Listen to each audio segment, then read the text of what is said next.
But what is jihad? This is the issue. Is it Islamic jihad, what they represent it to be, to take up sword on the excuse of religious differences and to murder people for the crime of not agreeing with Islam? If that is jihad, then of course we do not agree with that, because the Holy Quran doesn't agree with that either.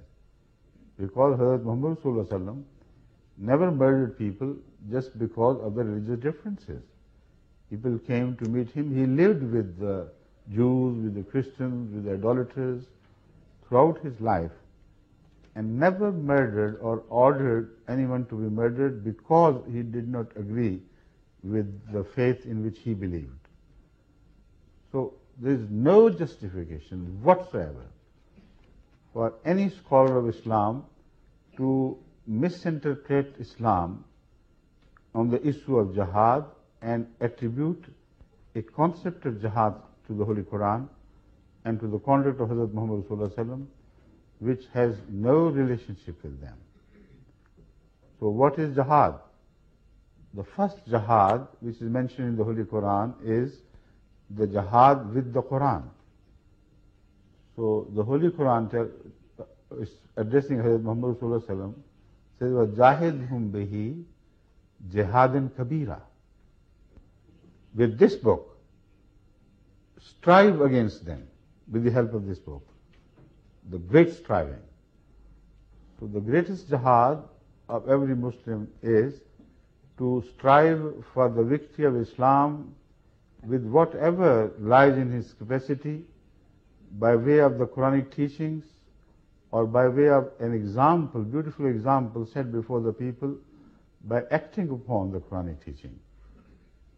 This is the most wonderful jihad that one can think of, and this is Islamic jihad. Number two, the second jihad mentioned in the Holy Quran and also in Hadith is jihad against your own evil dispositions, your evil inclinations, etc., and to continue to wage a war against your bad self, which would continue to drag you to all that is satanic. And that is the jihad between light and darkness. And that jihad begins within a man individually and within a woman. By the word man, I mean both man and woman. And this is a jihad in which seldom we find people genuinely and seriously involved, yet they claim at the loudest of their voices, jihad, jihad, jihad. So these are the primary two jihads which I have mentioned, which they totally ignore. The third in order comes jihad with sword. And what is that jihad? Can a fight with sword or bullets or guns be called holy?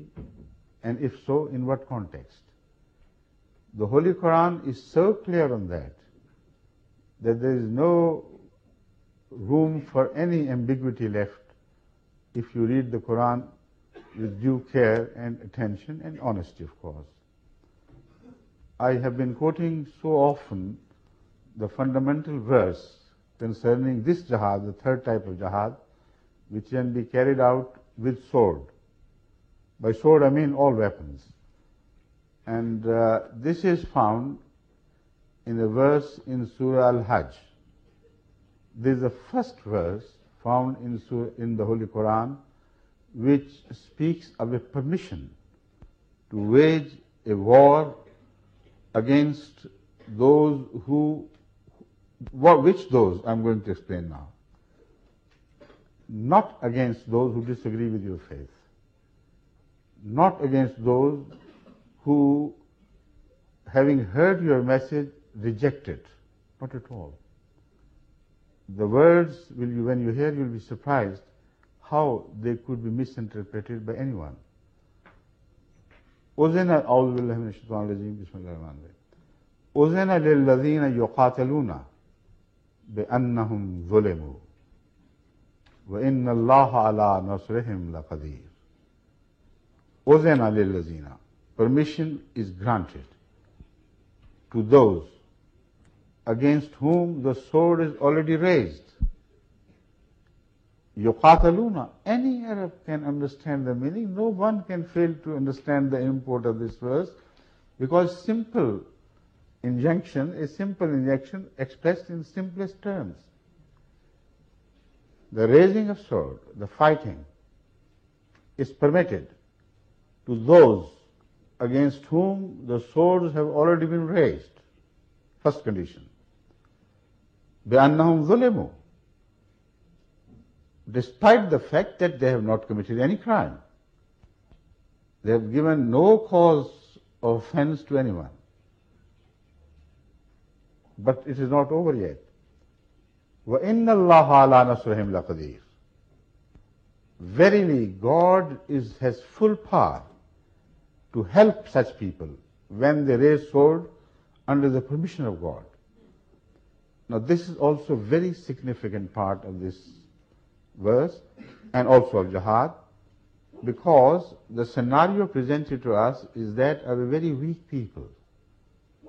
So weak and apparently defenseless that any Tom, Dick and Harry begins to raise sword against them and trample upon their rights, despite the fact that they had not given anybody a genuine cause of offense.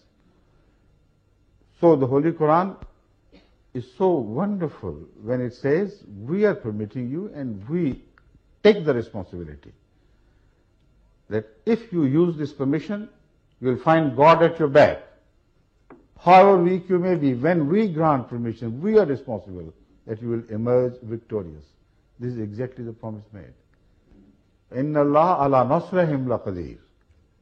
To help them to victory is a small thing for Allah. He is capable of doing whenever He so decides. But the story of their persecution still continues, runs on. It says, Allazina ukhriju min diyarihim bighayri haqqin. Such innocent people against whom the atrocities have been committed, even to the extent they were turned out of their homes, out of their country, out of their birthplaces. بِغَيْرِ حَقٍّ. Without any right of the people who turned them out. Then the Holy Quran tells us, إِلَّا أَن يَقُولُوا رَبُّنَا اللَّهُ. The only crime they committed was, they said, God is our Lord, the Provident. Allah Rabbuna. And this is the only claim they made which annoyed the opponents to a degree that they started committing all sorts of cruelties against them. And they are not yet satiated, they are not satisfied. Having turned them out of their homes, they are still after them. Now this is in a sort of prophecy, in fact. It says, you have come to Medina, you have been turned out of your homes, but the war is not over against you. The sword will yet be raised. And this time, if they come pursuing you, we permit you to fight back. This was indeed a prophecy of what happened at Badr. And the promise of Allah was kept so beautifully. Being small in number, being weak in other respects, pitched against an army of trained soldiers, the very pick of Mecca, who were 1,000, who were mounted, who had all sorts of equipments available at that time. And this small number of 313, who also included among them some lame people, some old people, some young boys who had not yet reached maturity. And the promise is so positive, so clear. This time, let them come. This time, if they wage a war, we have permitted you.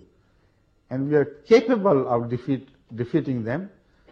So, God is with you, don't care. And then the principle of jihad is mentioned. If these ulama who cry out jihad, jihad, for political ends, if they read this verse, it's impossible for them to misrepresent Islam anymore.